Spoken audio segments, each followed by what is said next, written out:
আসসালামু আলাইকুম। গতকালকে খুলনা টাইগার্স দ্বিতীয় কোয়ালিফায়ারে হেরেছে চিটাগংয়ের কাছে। সেখানে হারার পর রয়েছে অনেক প্রশ্ন, অনেক কথা। তো সেই কথার আলোকে যদি বলি, আমি আজকে মেহেদী হাসান মিরাজকে বলবো, মেহেদী হাসান মিরাজের ক্যাপ্টেন্সি নিয়ে বলবো। সেখানে যদি বলা যায় তাহলে স্বার্থপর ক্যাপ্টেন্সি, মেহেদী হাসান মিরাজের স্বার্থপর ক্যাপ্টেনই বলা যেতে পারে মেহেদী হাসান মিরাজকে। কিন্তু কেন? কারণটাও স্পষ্ট। মেহেদী হাসান মিরাজ খুলনা টাইগার্সের ক্যাপ্টেন হওয়ার পর থেকেই মোটামুটি খুলনা টাইগার্সের আপ এবং ডাউন দুটাই কিন্তু ওর সাক্ষী ছিলেন। খুলনা টাইগার্স কখনো ভালো খেলেছে, কখনো খারাপ খেলেছে, কখনো ক্লোজ ম্যাচ হেরেছে, কখনো আবার ক্লোজ ম্যাচ জিতেও গেছে। সব কিছুর পিছনেই কিন্তু ক্যাপ্টেন রয়েছেন মেহেদী হাসান মিরাজ। প্রথমে যদিও মিডলে খেলেছেন, কিন্তু পরবর্তীতে মিডলে যখন ঠিকঠাক কিছু করতে পারছিলেন না, তখনই তিনি চলে আসেন টপে। তার ফর্মের কথা ভেবে, তার পারফরমেন্সের কথা ভেবে তিনি সবসময় এগিয়ে ছিলেন। তিনি সবসময় টপ অর্ডারে খেলেছেন এবং সেই রকম চেয়েছেন ওপেনিংয়ে কিছুটা রান বের করেন দিয়ে। কিন্তু সেই ক্ষেত্রে গিয়ে মেহেদী হাসান মিরাজ কি রাখতে পারছেন খুলনা টাইগার্সের টিম কম্বিনেশন? খুলনা টাইগার্সের যেরকম একটা শক্তিশালী দল, যেরকম তাদের প্লেয়াররা রয়েছে, কিংবা স্কোয়াডের বাইরে বলেন বা ভিতরে বলেন, তা মিলে কি একটা ভারসাম্যপূর্ণ একটা একাদশ গঠন করতে পেরেছেন কোয়ালিফায়ার টু পর্যন্ত? আমরা যদি দেখি এই পঁচিশ অস্ট্রেলিয়ার এই ব্যাটসম্যান শুরু থেকে কিন্তু খুলনার রয়েছিলেন টপ পারফর্মার। খুলনাকে সবসময় যখন খুলনার ব্যাটাররা বিপদে পড়েছে টপ অর্ডার, তখনই কিন্তু বশিষ্ঠ ছিলেন ধারাবাহিক। সেই বশিষ্ঠকে এলিমিনেটর এবং কোয়ালিফায়ারে বসতে হলো সেখানে জেসন হোল্ডার এবং হ্যাটমায়ার চলে আসার কারণে। আবার আরেকটা প্লেয়ার অ্যালেক্স রস, তাকে কিন্তু সুযোগ দেওয়া হয়েছিল। কিন্তু অ্যালেক্স রসকে কোন জায়গায় সুযোগ দেওয়া হয়েছে? অ্যালেক্স রসকে কিন্তু চাইলে টপ অর্ডারে ব্যাট করতে দেওয়া যেতে পারতো ওপেনিংয়ে অ্যালেক্স রসকে না দিয়ে মেহেদী হাসান মিরাজ সেখানে নাইম শেখের সাথে ওপেন করেছেন, রসকে রেখেছেন ওয়ানে। যেই পজিশনে যে প্লেয়ার থাকা প্রয়োজন, সেই পজিশনে যদি অ্যালেক্স রসকে রাখতে পারতেন, তাহলে হয়তো আরেকটু বেটার কিছু পেত। বা অ্যালেক্স রসকে যদি ওপেনিংয়ে নাই খেলাবেন, তাহলে অ্যালেক্স রসকে বসিয়ে বশিষ্ঠর মতো ধারাবাহিক ব্যাটসম্যানকে কেন বসিয়ে রাখা হলো?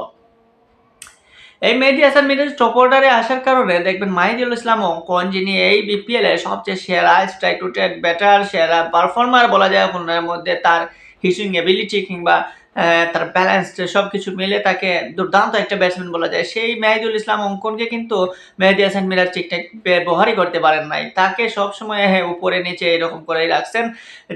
দলে যখন তার বেশি প্রয়োজন, তখন কিন্তু তাকে দেয়া হয় নাই। তাকে সীমিত কয়েকটা বলের জন্যই রাখা হতো।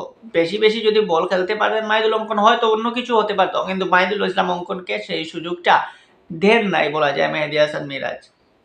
আরেকটা জিনিস, ইমরুল কায়েসের মতো পারফর্মার। ইমরুল কায়েস প্রত্যেকটা বিপিএলেই দেখবেন মোটামুটি ভালো পারফর্ম করে। আর এই বিপিএলে হয়তো ২টা ম্যাচ সুযোগ দিয়েছেন, কিন্তু সেই ২ ম্যাচে পারে নাই। কিন্তু ইমরুল কায়েসকেও সুযোগ দিতে পারতেন। সেক্ষেত্রে যদি আফিফ হোসেন কিন্তু ধারাবাহিক ব্যর্থতার পরিচয় দিয়েছেন। কোনো সময়ই তিনি ভালোভাবে খেলতে পারেন না স্ট্রাইক রোটেট করে। সেখানে আফিফের জায়গায় ইমরুল কায়েসকেও সুযোগ দিতে পারতেন, সেখানে ইমরুল কায়েসকেও সুযোগ দেওয়া হয় নাই। বা বোলিংয়ে দেখবেন মুশফিক হাসান দীর্ঘদিন পরে ফিরে এসেছিলেন, এবং ফিরে আসার পরেই মুশফিক হাসানের উপর মেহেদী মিরাজ কিংবা কোচ তালহা জুবাইর যে ভরসা দেখিয়েছিলেন, সেই ভরসা তো রাখতে পারে নাই। এই মুশফিক হাসান কিন্তু এর আগের বিপিএলে কুমিল্লাকেও হারিয়েছিল। সেই বিপিএলে দেখবেন কিভাবে দুমদারাক্কা পিটুনে খেয়েছিল ডেথ ওভারে। সেই ডেথ ওভারে গিয়ে আবারও মুশফিক হাসানকে মেহেদী হাসান মিরাজ নিয়ে আসলেন। সেখানে চাইলে কিন্তু মুশফিক হাসানের জায়গায় আবু হায়দার রনিকেই রাখতে পারতেন, যেহেতু আবু হায়দার রনি বিপিএল এর শুরু থেকে কিন্তু খুলনার বোলারদের মধ্যে অন্যতম সেরা বোলার ছিল, সর্বোচ্চ উইকেট টেকার ছিল খুলনার মধ্যে। তো সেই আবু হায়দার রনিকে লাস্ট 3 থেকে 4টা ম্যাচ হবে এরকম বসিয়ে রাখা হলো। এমনকি ডেথ ওভারে যখন প্রয়োজন হাসান মাহমুদের মতো ইয়র্কার কিংবা হাসান মাহমুদের মতো স্পেশালিস্ট বোলার, তখন ভরসা রাখলেন মুশফিক হাসানের ওপর। দিন শেষে কি হলো? এমনকি সে জেসন হোল্ডারকে দোষ দিচ্ছেন, জেসন হোল্ডারকে ছক্কা এবং 4 খেলো কেন? সব মিলিয়ে বলা যায় যে মেহেদী হাসান মিরাজের এইরকম স্বার্থপর ক্যাপ্টেন্সির মন মানসিকতার কারণে কিন্তু খুলনা টিমটা যে একটা বন্ডিং, সেই বন্ডিং বা খুলনা টিমটার যে একটা ক্যাপাসিটি রয়েছে তাদের প্লেয়ারদের মধ্যে, সেই ক্যাপাসিটিটা কিন্তু ফুটে উঠে নাই। তারা কিন্তু যথার্থভাবে খেলতে পারে নাই। উসমান খানকে বশিষ্ঠকে এত ভালো খেলার পরও লাস্ট কোয়ালিফায়ার 2 তেও অ্যালেক্সকে সুযোগ দিয়েছেন বশিষ্ঠকে বসিয়ে। তো এই অবস্থার কারণে কিন্তু খুলনা টাইগার্স তাদের প্রাপ্য পেয়েছে, তারা দিন শেষে হেরেছে। তবে এটা আসলে খুলনা টাইগার্স ফ্যান কিংবা বাংলাদেশের ফ্যানরা এসে আশা করে নাই এই মেহেদী হাসান মিরাজের কাছ থেকে।